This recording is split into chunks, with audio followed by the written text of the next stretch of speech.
Сыктывкаре открылась бесплатная кинопарковка от Теле2. Располагается она около торгового центра «Лента» на Сысольском шоссе. Сеансы идут в вечернее время каждую пятницу и выходные. Какие фильмы в афише, расскажет Наталья Юрина.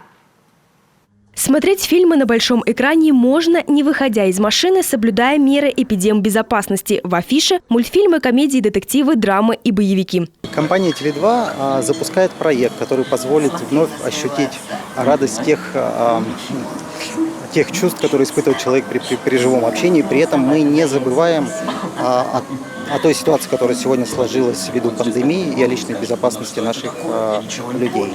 Просмотр фильмов под открытым небом стал возможен благодаря высокоскоростному интернету 4G от Теле2. Первые посетители довольны. Для нашего города действительно новшество, можно так сказать. Типа картинка хорошая. Это интересно, это необычно. Такого в Сыктывкаре еще не было. Это здорово, не банально, и самое главное, дети довольны. Кинопарковка от Теле2 работает до 15 августа. Ознакомиться с афишей и выбрать фильм для просмотра можно на сайте kino.tele2.ru. Наталья Юрина, Артем Соколов, телеканал Юрган.